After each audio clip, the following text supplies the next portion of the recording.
Então, trabalhando com desenvolvimento humano, vamos lá. Olha aqui, ó, que é o IDH.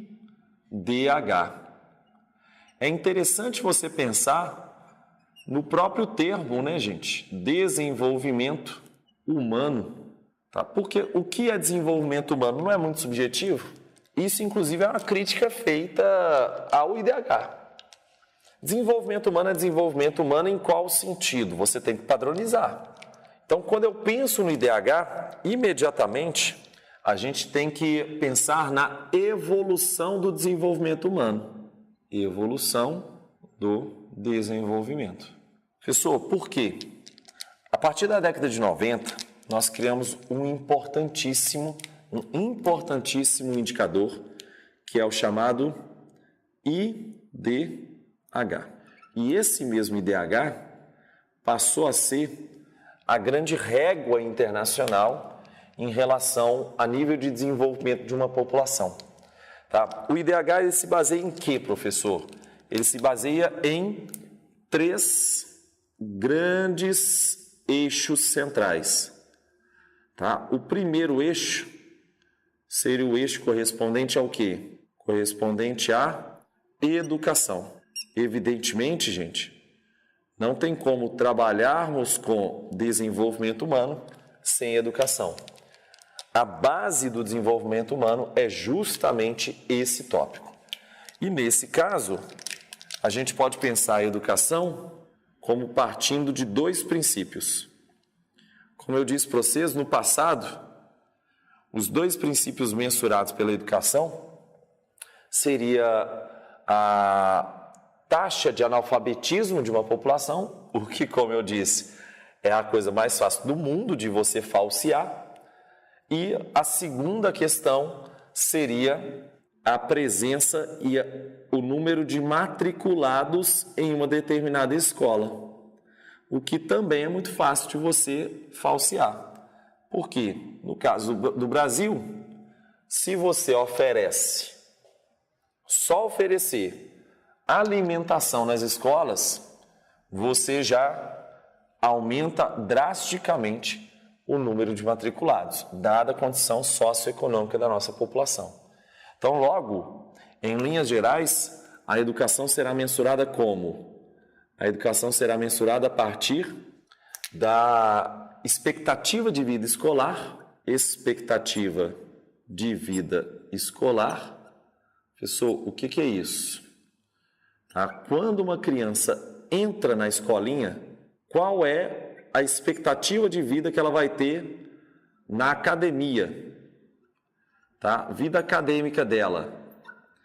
Qual vai ser a expectativa? Ela vai chegar até a universidade, ela vai estudar quantos anos? Ela vai estudar 15 anos da vida dela, 16 anos da vida dela, 18 anos da vida dela. Além da expectativa de vida escolar, que é um tópico muito importante, nós ainda temos também uma situação em relação à média de anos escolares. Então, quantos anos atualmente a população tem de média? Quantos anos, tá? A sua família, por exemplo, faz uma média da sua família. Pergunta seu tio quantos anos você estudou, pergunta seu pai quantos anos você estudou, pergunta sua mãe quantos anos você estudou e por aí vai. Tá? Fazendo essa média, você alcança o padrão, a média da educação de uma determinada população. Tá, ok. Ainda não são indicadores qualitativos, né, gente? São só indicativos quantitativos. Essa é a crítica número 1. Além disso, ainda existe a crítica número 2. Porque isso aqui não é padronizado, né? Não tem padrão. Professor, olha só. Além do IDH mensurar a educação, nós ainda temos uma mensuração do quê? Da saúde. E saúde, meus queridos, não tem como. Saúde é apenas por um fator mesmo, sempre será mensurado por um único fator, que é a longevidade. É a expectativa de vida de uma população. Por quê? A longevidade, meus caros, traduz tudo. Basicamente, ela traduz tudo. Quanto mais longeva uma pessoa é, Significa que ela acumulou experiências em relação à saúde pública que foram mais eficazes. Ela é o grande resumo da vida da saúde pública de uma determinada população. Além da saúde, nós temos o terceiro indicador. O terceiro indicador seria indicador relativo à renda. Só que no passado a gente trabalhava com o fator de renda per capita. Só que o PIB per capita ele é falseável, né? Falseável. Hoje a gente trabalha de forma mais efetiva com o PNB per capita. Então, que aí sim ele vai conseguir trabalhar de forma mais efetiva com a realidade de uma determinada população, porque esse dinheiro não fica aqui, e também com o poder de paridade de compra. Porque você tem que... Imagina o seguinte, você recebe um salário mínimo no Brasil e você compra o que com isso? Ou você recebe um salário mínimo lá no Chile e você compra o que com isso? Fazendo essa paridade de compra, você também tem que analisar o poder de compra da população, níveis de inflação, que tudo isso influencia no nosso poder de compra e, portanto, trabalha dentro de renda com isso também, beleza? Agora, colocado isso, esse aqui é o IDH. Vale a pena a gente chamar atenção para duas outras coisas. Primeiro, o IDH-M. O IDH-M. Pessoal, o que é isso? IDH municipal. A gente faz mensurações também de IDHs municipais por todo o Brasil, o que é um importantíssimo instrumento de gestão, tá, para as prefeituras e para os governos do estado. É saber comparativamente qual seria o IDH de um determinado município. E o mais legal de tudo é que a gente consegue também propor alternativas, a gente consegue até comparar uma cidade com a outra. Faz esse teste aí, procura, digita IDHM no Google, vai aparecer um site para você comparar a sua cidade com a cidade vizinha, por exemplo. E aí você vai ver as estatísticas demográficas da sua cidade comparado com a cidade vizinha e a evolução da sua cidade também. É bem legal. Além disso, meus queridos, vale muito a pena a gente reiterar a seguinte situação.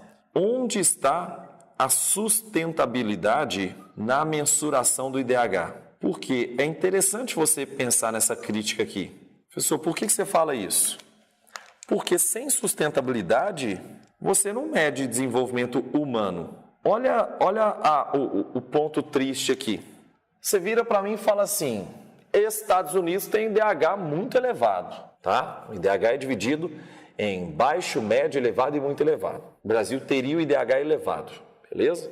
Só que nessa sequência toda, por que os Estados Unidos têm um IDH tão elevado assim? Porque eles têm um poder de consumo muito alto. Então, eles têm um nível de degradação elevadíssimo, uma pegada ecológica elevadíssima. Só que isso também não é contar desenvolvimento humano. Para mim, um humano muito desenvolvido é um humano que se preocupa com a sua sociedade, não é? Qual é o nível de preocupação com a sociedade, com o planeta Terra, sendo que eu tenho um nível de consumo extremamente elevado em relação a tudo isso? Eu não vejo. Então, o IDH é apenas uma régua, uma das várias réguas que existem no planeta. Mas não é definitivamente a solução dos problemas. Não é a panaceia dos problemas relativos à desigualdade social no mundo, em hipótese alguma. Porque ele veio com essa premissa, né?